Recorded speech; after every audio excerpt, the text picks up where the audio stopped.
I'm trying to make it, inshallah, a habit as we take your time these nights, that we always go through a little bit of ahkam every night. Hopefully that if we are crying for Imam Hussein, if we're mourning for Imam Hussein, that when we leave the masjid, when we leave the center, we know what exactly we're supposed to do in our day-to-day lives to please Imam al-Hussein. These ahkam, that's exactly what they are there for. It's there for you so that when you come and you mourn for Abu Abdullah, you crying for Abu Abdullah. Some of us, like me, we repent from our sins. We want to turn away from the lifestyle that we have. We want to purify ourselves. At that point, you look at yourself, you say, what am I supposed to do? This is where these ahkam come into play. That's why I'm taking your time to go through these ahkam. Otherwise, if we don't have these ahkam, then how on earth are you going to make yourself Husseini? How on earth are you going to come closer to Abu Abdullah anyways? This is what these ahkam are for. So, last night we went through a very important ruling. It was a ruling that had to do with the place on which you are praying. Do you remember, Agha? Yes, Bismillah. What was that ruling?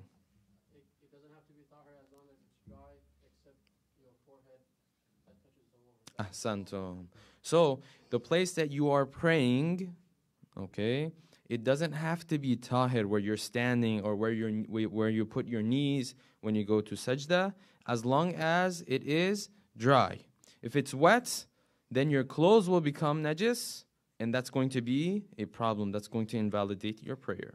But as long as the thing that you put on your head, the thing that you do sajda with, as long as that is tahir, you have nothing to worry about. So that's a ruling we mentioned last night. Tonight I want to mention another ruling that has to do with salat again. And I've seen people do this quite often, okay? And I'm sure you guys have seen people do this often as well. So the person wants to start his prayer, right? He wants to say takbiratul ihram. The imam says Allahu Akbar. He says Allahu Akbar. And he starts praying. Or when he wants to end his prayer, at the end, when he wants to do taslim, when he wants to give salam, what does he do? Assalamu alaikum wa rahmatullah, assalamu alaikum wa rahmatullah, assalamu alaikum wa rahmatullah. This move, which I don't know where it has come from. I don't know how it made its way into our cultures, okay? First of all, there's a couple points here. First of all, the movement of the hands, regardless of whether we're talking about takbir at the beginning of prayer or taslim and giving salam at the end of the prayer, neither of these are wajib. Neither of these are wajib. You can stand there and say Allahu Akbar, Bismillah ar-Rahman ar-Rahim. Your hands don't have to move at all. It's not wajib. But someone says, no, Maulana, I'm on the next level. I want to do the extra mustahabbat. Kho, that's fine and that's great, and we should do that. Some of these mustahabbat, they're easy. Kho, just do them while you're doing it. Just do it. Kho, one of these mustahabbat is the hands. But the important thing is this. And of course, what I'm mentioning, this is basically if you put the ruling of Ayatul Sistan and Ayatul Khamni together, this is what you come up with, okay? Because they have some slight differences. But if you do this, you'll be safe. If you want to do the mustahab act, then your hands have to come all the way up to your ears. If you do this Allahu Akbar, according to some of them, it's not even a mustahab act. You're just moving your hands. Doesn't invalidate your prayer, but you're not doing anything. There's no reward for that. So your hand has to come up to where? Your palm should be facing what? The qibla. Okay? Same thing with taslim. At the end of prayer, if you do this, Allahu Akbar, Allahu Akbar, Allahu Akbar, there's nothing you're doing there. We don't have such an act in salat.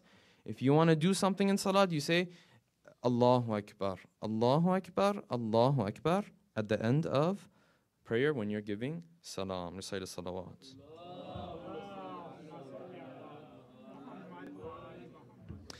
All right, so last night we talked about one of the habits, one of the tendencies that we have as human beings that pushes us towards disobeying Allah subhanahu wa ta'ala. We said this tendency, this habit is the habit of reasoning and arguing against Allah subhanahu wa ta'ala. We said that in order to understand why this is wrong, we need to understand where Allah subhanahu wa ta'ala wants us to use our intellect in details, and where He says, listen, you use your intellect, but from this point on, you trust me. Okay. And we went through that last night and we explained that. Tonight we want to talk about another one of these habits. Another one of these habits is what? Making excuses when it comes to the command of Allah subhanahu wa ta'ala. When His command is clear, we start making excuses. Okay. So we're going to go through a couple stories where this plays out in the history of Islam. Some of them happened during the time of Imam Ali salawatullahi alayhi. Allahumma salli ala Muhammad wa ala Muhammad jil farajah. And then another one happens in the Quran. Inshallah, we'll go through those verses again. I personally try to make an extra effort to include verses of the Quran in the talk every night. Okay? It's sometimes some of these verses we might have been through before, you might have heard them before, but there's a reason why I want them to be projected every single night. I want us to open up the Quran every single night. I want us to go through the actual verses every single time we get a chance to do that, inshallah. So let's start out with this story from during the lifetime of the first Imam.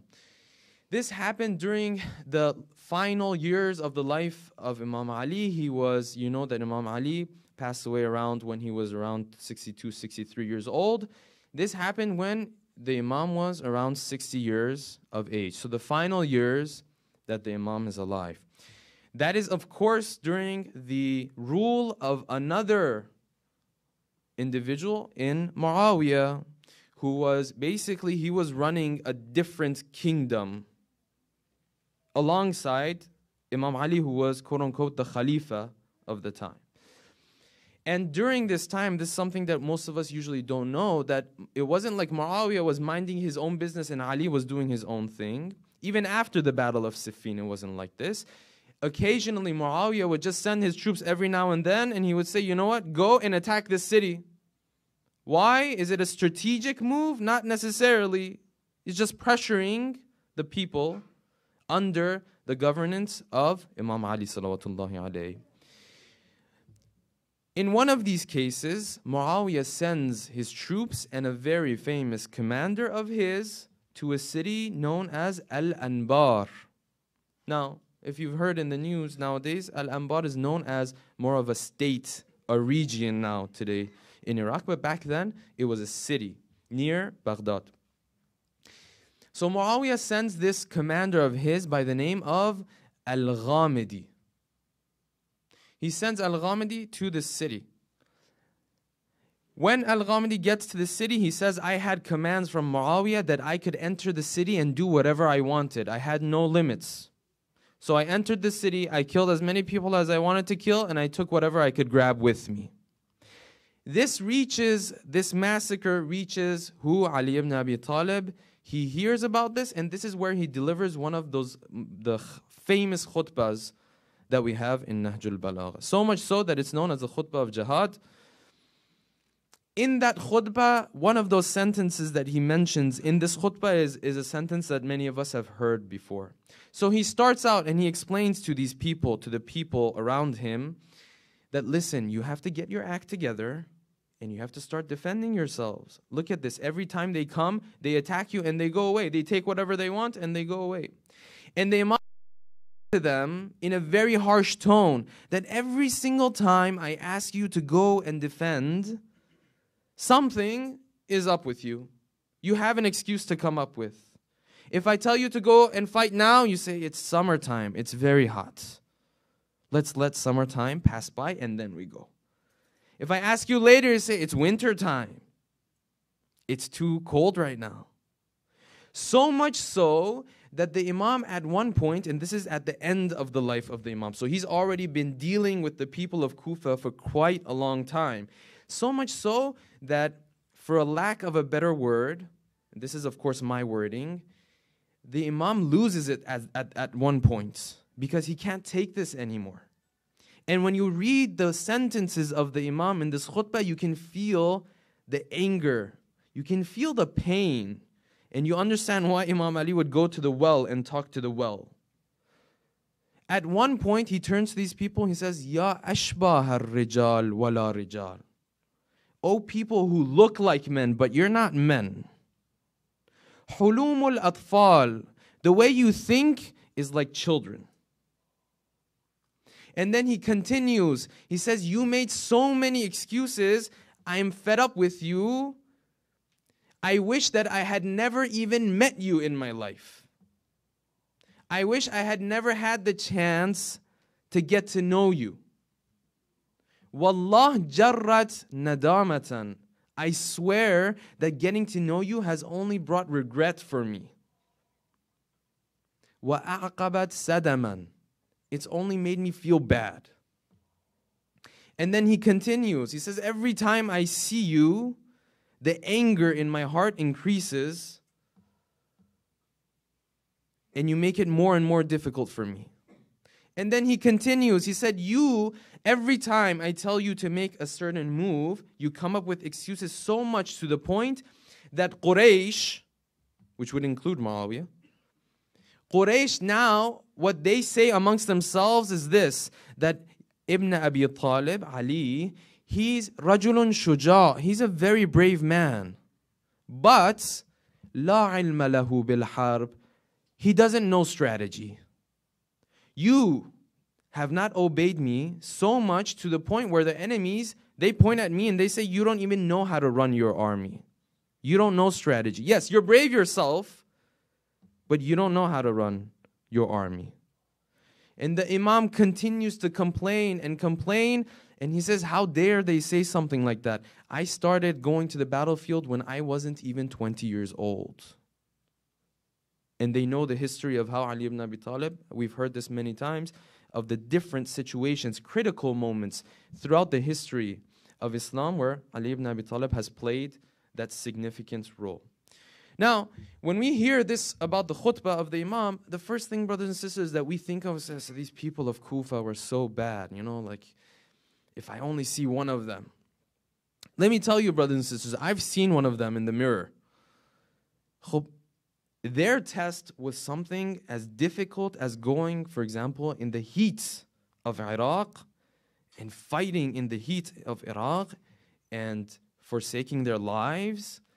What is the test that Ali ibn Abi Talib has put in front of me and you? He has put these very small tests, and we fail at those very small tests. So let's not think that we are not bringing tears to the eyes of our Imam during these nights and throughout the year. As much as Ali ibn Abi Talib is complaining about them, he will complain about us. Yes, they failed at their test, but their test was much bigger than the test that you and I have.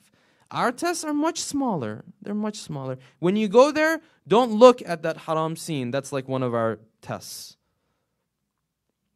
So let's keep that in mind. Recite a salawat.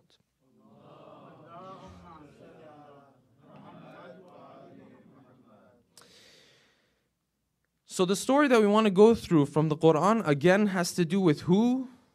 Who is the Quran in love with? Who does the Quran go to always if he wants to blame? And it goes back to Bani Israel, right? I don't know if I mentioned this for you guys. My father, when I was younger, he would sometimes spend time to read Quran with us and stuff. And he always tell me this. He said, listen, if the Quran is talking about Bani Israel so much, it's because you're acting like Bani Israel, okay? Otherwise, it's not a word of an alim or anything, just my father with his own understanding. He used to say, listen, if you're acting like Bani Israel, that's why he's talking about Bani Israel in your book.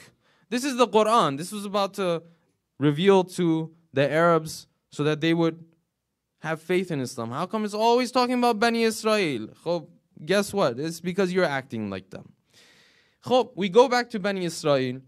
During the time of Prophet Musa, this story has happened, where one of the community members of Bani Israel, and by the way, when we're going through this story, we want to explain how we make excuses when the command of Allah subhanahu wa ta'ala is clear. One of the community members of Bani Israel, he kills another one of themselves within the community, right? It's no external enemies are involved here.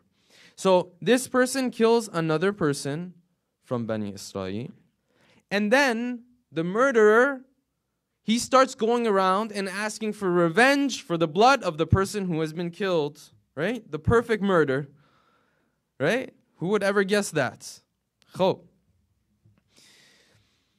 By the way, this is one of those things, I'm sorry I'm going off topic now, but we have smaller numbers tonight, so I can go off topic a little bit.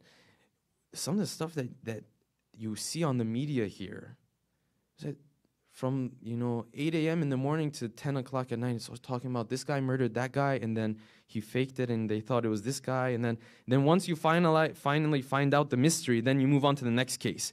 Yes, this person was 18 and he was killed. This isn't stuff you're supposed to talk about 24/7 in people's lives. But anyways, we'll put that aside. I don't want to go off topic too much. Now, this person, he commits the murder, and then he asks for revenge. So Bani Israel is stuck here. We know back in the day, if someone was killed, the whole tribe would start to go crazy. So either Musa takes care of this, or it's going to cause chaos within Bani Israel, because every tribe is going to be suspicious of other tribes, and then they're going to start going at it within themselves. So they come to Prophet Musa. Ya Rasulullah, we have a problem. What is your problem? This has happened. Someone has died. We don't know who's in charge. We don't know which tribe the murderer comes from. What are we supposed to do? This is where the story starts in the Quran. So let's go to, this is verse 67 from Surah Baqarah. We'll start out with that. Recite the salawat.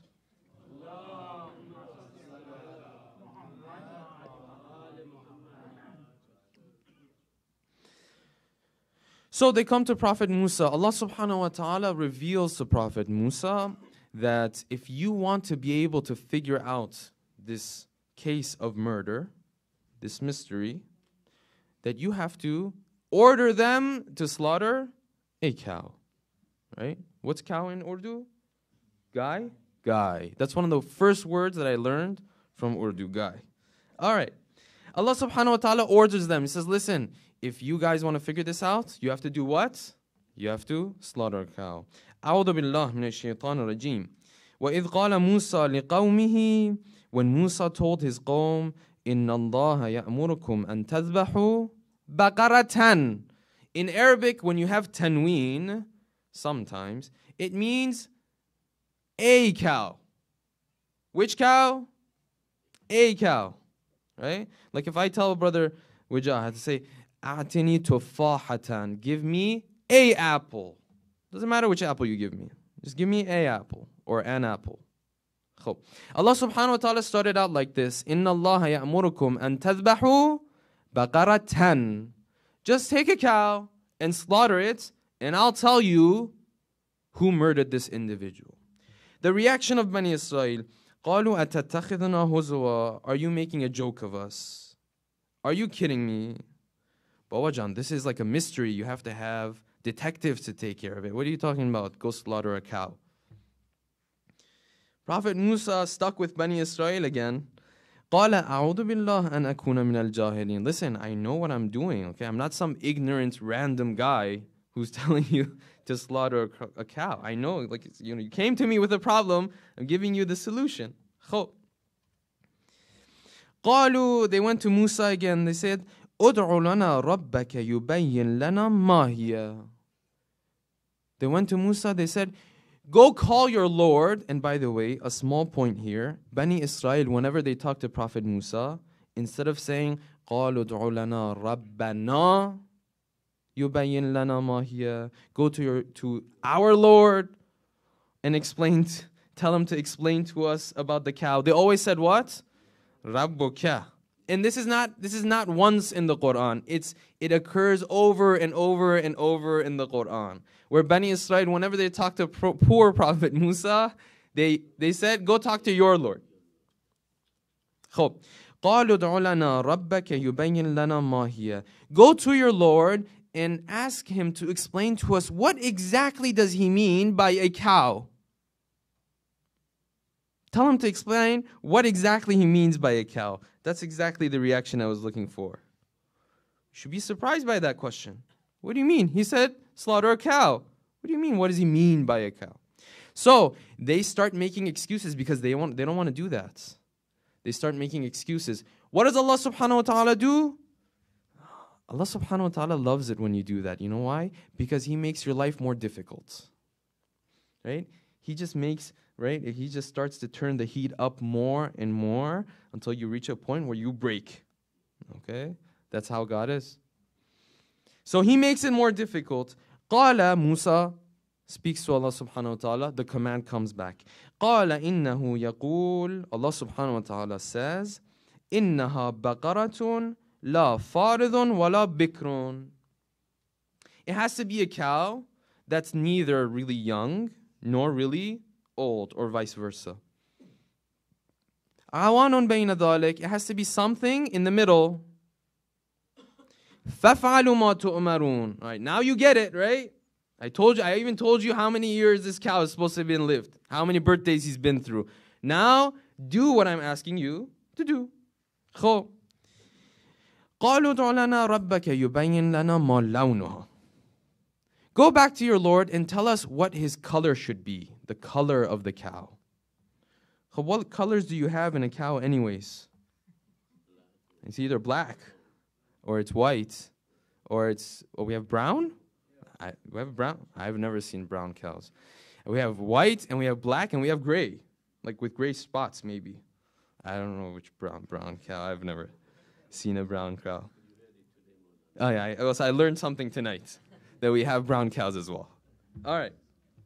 Recite a salawat.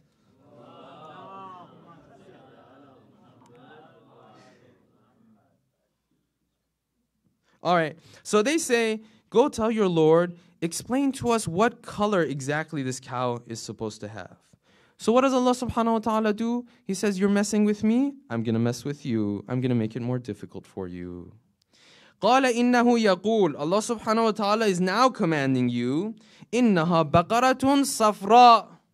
Brothers and sisters, if this was not in the verses of the Quran, I would never dare explain this story to you.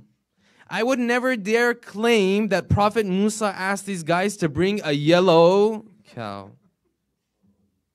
Now, of course, when we say yellow, we're not talking about like yellow like the sun yellow, when children draw the sun like yellow. But some sort of yellow color, Prophet Musa is referring to it. Again, if this was in a hadith, I would not be explaining this to you, because I would have doubted it. But this is the verses of the Quran. There's no doubting that. إِنَّهُ يَقُولُ إِنَّهَا بَقَرَةٌ صَفْرَاءٌ فَاقِعٌ لَوْنَهَا. The color should be bright. تَسُرُّ النَّاظِرِينَ. Such that when people see it, happiness enters their hearts. All right.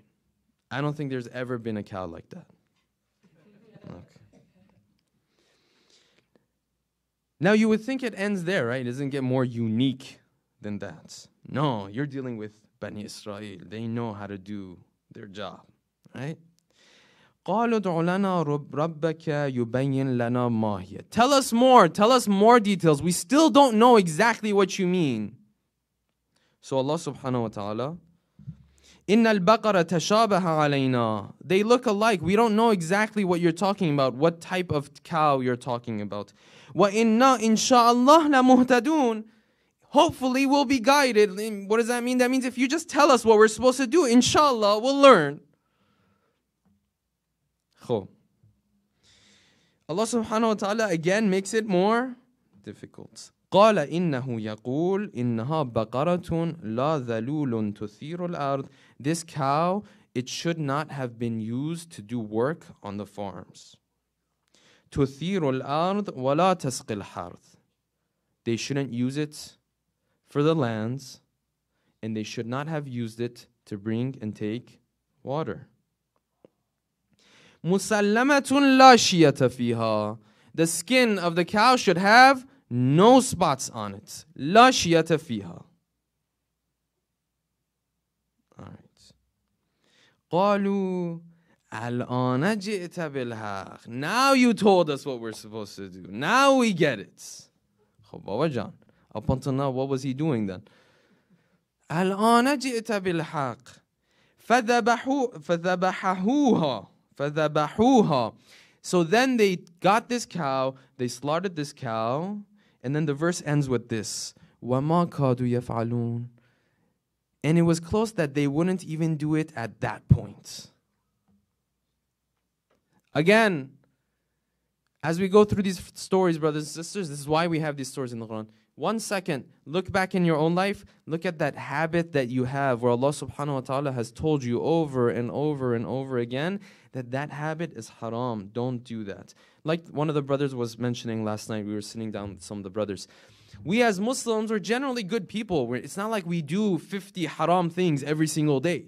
We don't kill people. We don't steal stuff. Right? But every single one of us has 1 or 2 or 3 of those habits that every now and then it gets us. Shaitan gets us with 1 or 2 of those habits. If you pass by a group of people, na'udhu billah, they're drinking, that doesn't have so much appeal for you because you grew up in a family where that was never an issue, right? But if you pass by a place where there's a haram scene, that has an appeal for you. If you pass by a place and a group of friends are talking about someone who's not there, that has an appeal for you. So as much as we blame Bani Israel, we have to look at ourselves as well. Recite the salawat.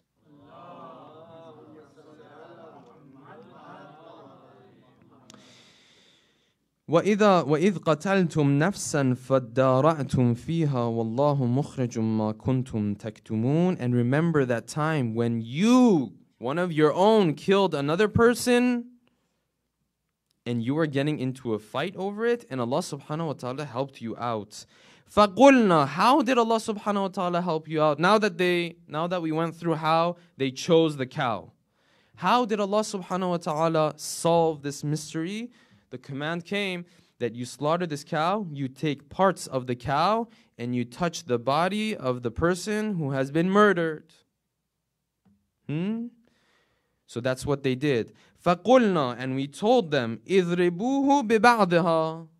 Take this and with it touch a part of the body of the person who has been murdered. كَذَلِكَ يُحْيِي اللَّهُ الْمَوْتَى. This is how Allah subhanahu wa ta'ala revives people. وَيُرِيكُمْ آيَاتِهِ لَعَلَّكُمْ تَعْقِلُونَ. And He shows you His signs. What happened? This is not in the Quran, it's in the hadith. That when they did this, the person who was dead, he came back to life. He stood there and he said, you know who killed me? My cousin. The son of my uncle. The one who was asking for revenge. He was the one that killed me. Hope this story happened. The problem went away. Problem is finished at this point. Then Allah subhanahu wa ta'ala ends with this verse. In the same way you could see Ali ibn Abi Talib complaining about the people in Kufa and in Basra. Now you see Allah subhanahu wa ta'ala, like when you go through the Quran, sometimes you really feel sorry for Allah subhanahu wa ta'ala. This is where you feel sorry for Allah subhanahu wa ta'ala. Because you can see that like He's begging for you to be a human being. So He ends with this. ثُمَّ قَسَتْ قُلُوبُكُمْ مِنْ بَعْدِ ذَلِكَ. When you guys did this and you continue to make excuses, your hearts became hard. خو فَهِيَ كَالْحِجَارَةِ أَوْ أَشَدُّ قَسْوَةً. Your hearts became like rocks and stones, or even worse than that. How is it that a heart will become worse than these rocks and stones? And this is where you feel sorry for Allah subhanahu wa ta'ala. He's like, listen, at least some of these rocks, sometimes they crack. Sometimes they crack, a little spring starts to flow from them. Sometimes not even a spring, sometimes 1 or 2 drops flows from them. But with you guys, I can't even get a drop from you guys. وَإِنَّ مِنَ الْحِجَارَةِ لَمَا يَتَفَجَّرُ مِنْهُ الْأَنْهَارِ. There are rocks that they're very hard, but sometimes they crack. Like if you show this person the truth and you tell him what he's doing and how bad it is what he's doing, he'll crack. He'll break at one point. يَتَفَجَّرُ مِنْهُ الْأَنْهَارِ. Some of these rocks, they crack so much that water starts flowing from them. وَإِنَّ مِنْهَا لَمَا يَشَّقَّقُ فَيَخْرُجُ مِنْهُ الْمَاءُ. At least some of these rocks, they crack a little bit and, a couple drops you see falling down. I can't even get that out of you guys. وَإِنَّ مِنْهَا لَمَا يَحْبِطُ مِنْ خَشْيَةِ اللَّهِ. Some of them are so afraid of Allah subhanahu wa ta'ala, they fall from the heights. وَمَا اللَّهُ بِغَافِلٍ عَمَّا تَعْمَلُونَ. But I can see you that even that one drop I cannot get out of you. This is where you feel sorry for Allah subhanahu wa ta'ala. He's practically begging you. Of course, these are in my words. He's practically begging you, brothers and sisters, that please, get your act together. Hope this is the month of Muharram. If we don't want to get our act together now, this is the best chance that we have. Inshallah, later on, inshallah, when we get a chance, the verses continue. It's interesting how the verses continue. Inshallah, we'll get a chance to discuss those later. The verses continue to it reaches a point where Allah subhanahu wa ta'ala, after explaining this about Bani Israel, then He turns to the Muslims. He turns to the Muslims and He says, listen, you saw how I explained that their hearts are like rocks and stones, and whatever you do, they won't break. You won't even get even drops out of them. Now you expect these guys to believe in your prophet when your prophet comes to them? Don't expect these guys that when they hear the truth, they'll say, yes, you're right, Prophet Muhammad, we had heard about you in our books. Don't expect them to react like that. Brothers and sisters, this is something that we have to keep in our minds. Today we live in a world where you look, our scholars are being attacked. Still some people think that no, there is no agenda behind this. No, our scholars are being attacked. Some of our scholars who have studied for years, they're being attacked by the media right now. I'm sure you're aware of this situation. This is what the verses are talking about. The verses are saying these are the people that even I struggle with. Allah subhanahu wa ta'ala struggles with these people. Of course they're going to try to get you. Of course they're going to attack your scholars. It's our responsibility to show support. Now, how do you show support? That all depends on, that's a different discussion. It's a different discussion. There are details there. Depends time, situation. Imam Hassan reacted in one way, Imam Hussein reacted in a different way. But what we know for a fact is that there is an agenda. There are people, their hearts are like rocks and stones. You and I can't expect them to come to the right path necessarily. No, you have to be ready so that when they are using their plots and agendas, you react in the right way. Now, reacting in the right way, what does that mean? That's a different discussion. Every single situation will have its own response. But don't think that these people will feel sorry for us. With that, inshallah, I will bring tonight's talk to an end. And we will have a short musibah, inshallah. And we will continue afterwards. Sallallahu alayki ya Aba Abdullah. Sallallahu alayki ya Zainab ya al-Masa'ib. There's a reason why we call Zainab the mother of difficulties, the mother of calamities. And tonight we want to take a glimpse of one of the scenes that Zainab has gone through. I want to move forward to one of the scenes where the caravan of the Ahlul Bayt has now moved through Kufa, and they have moved to Sham and through Sham, and they are now heading back towards the plain of Karbala. They have already been to Kufa. They have already dealt with Ubaydullah ibn Ziyad. They have passed that. They have been to Sham. They have been in the bazaar of Sham. People have mocked them. People have hit them with their stones. They have passed that. They have gone to the palace of Yazid. They have been disrespected. They have watched the head of Abu Abdullah being disrespected in front of them. Now this family is heading back towards the city of their grandfather, the city that they begged Abu Abdullah to take them back to in the plain of Karbala. As this caravan is heading back towards the city of Medina, they only have one more request. The hadith says that the women in the caravan, as they were coming back towards the city of Medina, they came to their guide and they asked them, through the plain of Karbala, this is our last request from you. مر بنا على طريق كربلاء. Take us through the plain of Karbala. We have to go there. Because when we were leaving the plain of Karbala, they didn't allow us to cry and mourn and weep the loss of our relatives, the loss of our brothers. So the guy does as he's instructed. They go towards the plain of Karbala, and you can imagine as the caravan of the Ahlul Bayt reaches the plain of Karbala, these women and these children, they start falling from these horses and these camels. They start running towards these different graves that are there. The bodies have been out for a couple of days. Now they're buried. They start running towards these graves. Brothers and sisters, you imagine this. Every single part of the caravan is gravitating towards a certain grave in the plain of Karbala. You have these mothers. Some of these mothers are going to visit their children after such a long time. You have the mother of Ali al-Akbar, Layla. She starts running towards the grave of Ali al-Akbar, searching for the grave of Ali al-Akbar. You have the mother of Qasim. She starts running for her 12-year-old to see the grave of her 12-year-old once again. You even see some of these children, the small children who had asked Abbas for water. Now they're going to the grave of Abbas.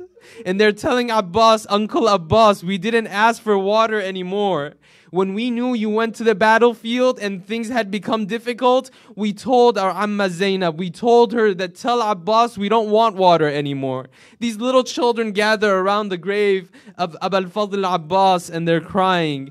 Zainab doesn't even know where to go. Zainab has so many people to mourn, she doesn't know which one she's supposed to go to. Zainab has her children, her two loved sons. Zainab also has to go and mourn for Hussein. She has to mourn for Abu Abdullah. Or should she mourn for Abdullah, who gave his life in the arms of Hussein? And she thinks to herself, she says, I wish I hadn't let Abdullah run into the battlefield on that day. I wish I had held his hand harder and closer to myself so that Abdullah hadn't run in the battlefield. The narrations say that when Abdullah ran in the battlefield, Hussein was down on the ground and he turned towards Zainab. Ahbisihi ya ukhti, keep him from coming here. You know if he comes here, there's only spears and arrows and knives here. Don't let him come here. And the tradition says that Abdullah, as Zainab wanted to hold the hand of Abdullah, naza'aha niza'an shadida. Abdullah cannot stand being away from his uncle. He leaves the hand of Zainab and he runs to the battlefield. And Abdullah is struck. This child is bleeding. And the last words that they say Abdullah said in the arms of Hussein was, Wa Ummah. He was calling for his mother in the arms of Hussein. And Hussein can't do anything for Abdullah. He turns to him, he says, be calm, don't worry, be patient. It's going to end now. All of this pain, the thirst is going to end now. But brothers and sisters, there is one grave in the plain of Karbala that everyone wants to sit at and cry. This one is a tiny, small grave. It's a very small one. This is the grave of Ali al-Asghar. When you go, you look at this scene, you see his mother, Rubab, comes to the plain of Karbala. Every step she takes is difficult for her. She sits at the grave of Ali al-Asghar and she starts speaking to her 6-month-old. Ya Ali al-Asghar, the day I gave you away, since that day I have not had any peace in my heart. Ya Ali, now I can feed you. Now I have the water that you were asking for. Ya Ali, I remember the moments that Hussein asked for you. And I held you in my hands and I looked into your innocent eyes and you were begging me for water. You were begging me to feed you. Ya Ali, I couldn't. I had nothing else to give you. Ala la'natullah ala al-qawmi al-zalimin. وسيعلم الذين ظلموا أي منقلب ينقلبون